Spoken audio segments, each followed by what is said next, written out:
moi c'est important qu'entreprendre quelque chose, c'est quand même une grosse volonté, c'est pas quelque chose. Et c'est aujourd'hui qu'on légalise tout ça et on a besoin de donner un cadre législatif à ces pratiques économiques.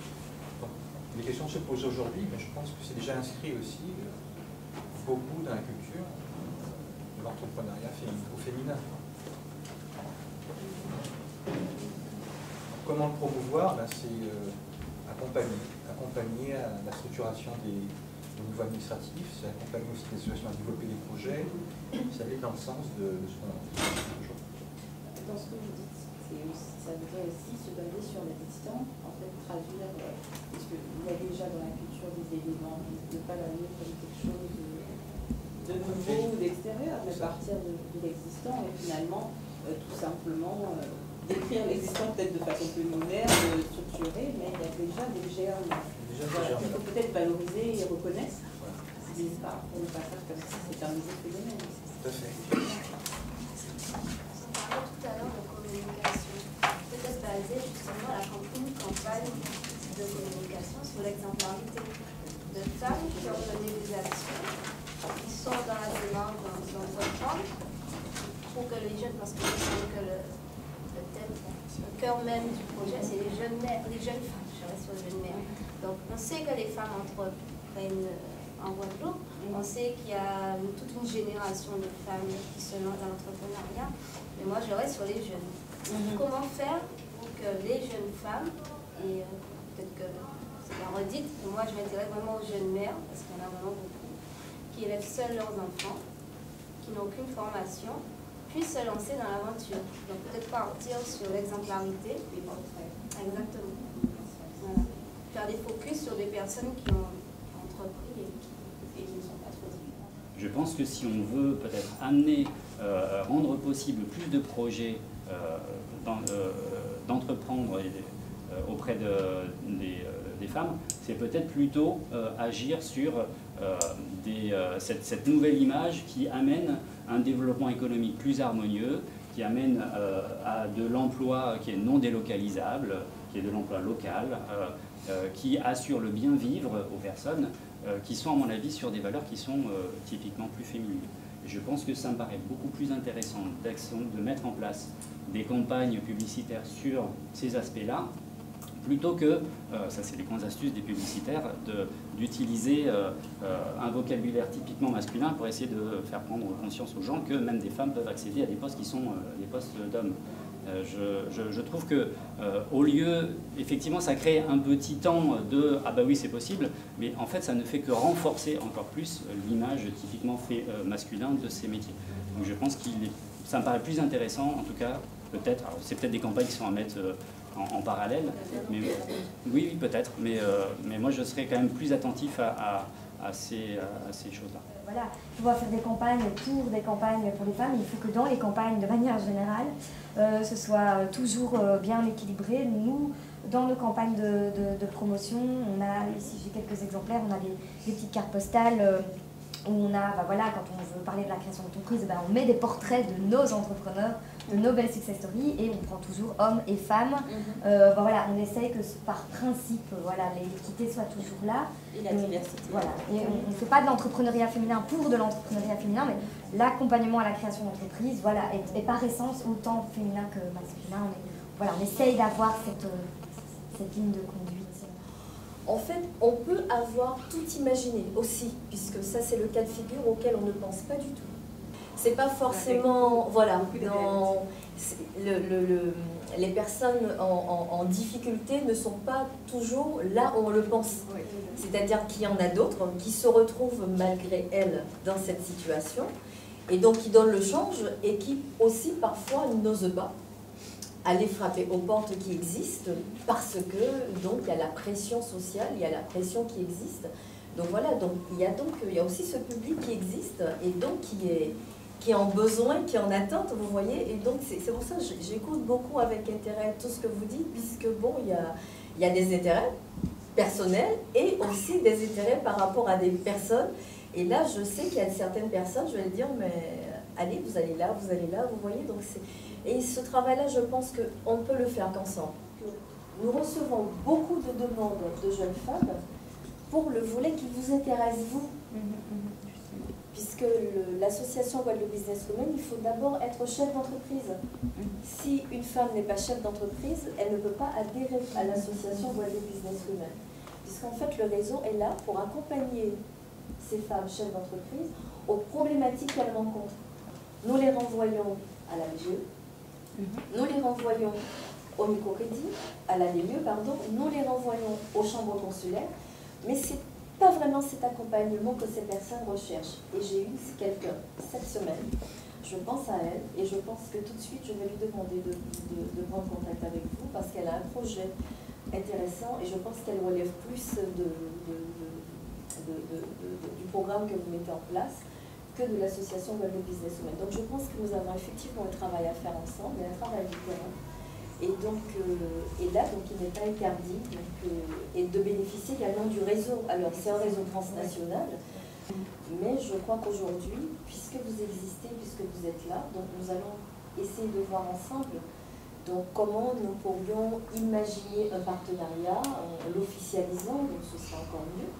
Et à partir de là, donc, qu'on puisse éventuellement donc, se renvoyer mutuellement des personnes par rapport à leurs problématiques et à leurs attentes, par rapport à ces structures qui existent désormais pour renforcer donc, le travail qui est fait par nos partenaires. Dans l'offre de service de Pôle emploi, bien sûr, toute personne qui s'installe devant un conseiller et qui indique qu'il a envie de créer une entreprise, le conseiller est censé l'informer qu'il existe des ateliers spécifiques qui vont aider cette personne en agence à mettre en forme son projet, à se poser déjà toute une série de premières questions qui vont permettre de poser déjà par écrit ce projet, parce que l'originalité des porteurs de projets, c'est qu'avant d'avoir tout écrit, ils ont déjà tout dans la tête, mais que pour pouvoir convaincre des personnes, il faut passer par l'écrit, il faut avoir posé des choses pour pouvoir être capable de pouvoir mieux en parler encore par la suite. Donc ces ateliers n'apportent pas d'argent directement, ils apportent déjà cette mise à l'écrit, cette manière de poser les choses, et puis une première prise de connaissance avec un discours qui est celui qui est spécifique de la création d'entreprise. Le projet, donc dans ces ateliers, il y a aussi des informations qui sont données sur des organismes tels que l'ADI, tels que l'Agence pour la création d'entreprise avec son site internet, apce.com, qui va permettre de pouvoir autonomiser la personne dans ses démarches de recherche, lui donner des espaces de ressources dans lesquels elle va continuer sa prise d'informations et tout ça. L'offre de service de Pôle emploi pour les créateurs d'entreprise, elle est quand même pas... elle ne va pas de A à Z parce que ce n'est pas notre cœur de métier. Notre cœur de métier, c'est l'emploi salarié et c'est plus là-dessus qu'on situe nos capacités d'accompagnement. On a mis en place quand même, il y a quelques formations qui peuvent être achetées par Pôle emploi pour accompagner les porteurs de projets. Donc il y a des recrutements qui se font un peu tout au long de l'année. Et puis en finale, on va dire, on a ce qu'on appelle l'évaluation préalable à la création d'entreprise, le PCE, qui est l'espèce de dernière checklist avant le décollage, où on demande, nous, à un prestataire, parce qu'encore une fois, ce n'est pas notre métier, de reprendre tous les indicateurs de la création d'entreprise de la personne pour savoir si effectivement elle a bien prévu les bons statuts, elle a bien calculé son fonds de roulement, etc. Donc, tous les espèces de critères qui permettent de vérifier la faisabilité de ce projet. Voilà. Donc l'offre de service du Pôle emploi se situe sur à la fois les ateliers initiaux et puis une espèce de SAS avant la création d'entreprise. La plupart du temps, c'est la capacité de Pôle emploi à accompagner les porteurs de projets, elle est tellement pas identifiée que les personnes font les démarches de création d'entreprise et surtout, on va dire, d'auto-entreprise sans en parler à personne, d'une manière un petit peu dissimulée, puisque c'est tellement facile que du coup finalement il n'y a pas forcément besoin de beaucoup d'accompagnement et de beaucoup de conseils pour se lancer dans une création effective. Création effective avec, je dirais, un maximum de risques, puisque justement pas tout cet accompagnement sans toutes ces précautions de vérification s'il y a effectivement un marché, s'il y a effectivement des moyens d'obtenir des ressources de ce projet de création d'entreprise et tout ça. voilà. Il y a beau y avoir des affiches à l'agence de Pôle emploi, des plaquettes sur la création d'entreprise, sur les ateliers, sur l'évaluation préalable à la création d'entreprise, ou même il y a des plaquettes que moi j'estime mensongères de la part de Pôle emploi, puisque Pôle emploi indique que c'est des aides financières, alors que ce sont les allocations chômage des personnes qui sont versées. Voilà, donc il y a beau y avoir tout ça, ça n'empêche qu'il y a des rencontres qui ne se font pas et des trains qui se ratent. Donc ça, c'est pour vous parler de l'offre de service de Pôle emploi et dire que normalement, toute personne qui est porteur d'un projet pour sa propre vie personnelle et l'édification de sa vie professionnelle est censée normalement parler de tous les aspects qu'il y a dans ces projets au conseiller qu'il rencontre, qui est normalement son conseiller référent. Il faut se méfier de cette envie simplificatrice de penser qu'une entrée unique permettrait que les personnes soient vraiment au courant. Si, avec un guichet unique, ça permettrait de faire en sorte que tout le monde sache où s'adresser. La vie, c'est pas ça. La vie, c'est toute une multitude de démarches qui amènent les personnes sur plein de chemins différents et c'est ça qui fait la richesse et la créativité des projets de chacun. Je ne pense pas qu'un guichet unique puisse centraliser l'information. De manière, il existe déjà, pour moi c'est le site de l'agence pour la création d'entreprise, apce.com, devrait être ce guichet unique, elle l'est déjà. Il y a toute une série d'informations, le kit de la PCE qui était disponible dans toutes les agences est impossible maintenant avec la mobilité des informations qu'il y a autour de la création d'entreprise. Il est tellement impossible à maintenir que même une édition tous les ans, ça serait économiquement absurde et inaccessible pour les agents de Pôle emploi de se le procurer ou pour tous les guichets uniques territoriales pour la création d'entreprise et tout ça, de s'approprier ce kit-là. Je pense qu'en revanche, effectivement, un site qui est plus facilement mis à jour avec de l'information, etc., c'est une bonne piste. Mais voilà, mais je pense qu'il faut se méfier de cette idée de guichet unique. Ouais, je ne pense pas que ça soit vraiment une piste. Je pense que, surtout en plus, en fonction de ce que nous, on aurait tendance à appeler les publics, qui sont en fait des personnes, il peut y avoir plein de moyens d'arriver à un même point, qui nous paraîtrait le même point, mais qui serait bien sûr un point à chaque fois différent pour chaque personne. Alors par contre, apprendre aux différents acteurs à travailler ensemble, savoir ce que chacun peut faire, et éviter de supposer les capacités financières de l'ADI, par exemple, d'accompagnement de l'ADI, et envoyer les bonnes personnes aux bons interlocuteurs, oui, ça serait effectivement pertinent. Et amener les acteurs à travailler ensemble, ça me paraît effectivement important. Là, on se retrouve avec des partenaires qui continuent à nous suivre, mais qui sont entre deux parce qu'ils se disent ouais mais bon, ok les jeunes ils ont fait cette semaine de formation, mais après ils sont où? Ils sont nulle part. Donc pour eux, oui c'est intéressant notre projet, mais il n'est pas abouti. Mais ça c'est parce qu'on a besoin aussi derrière d'actions supplémentaires.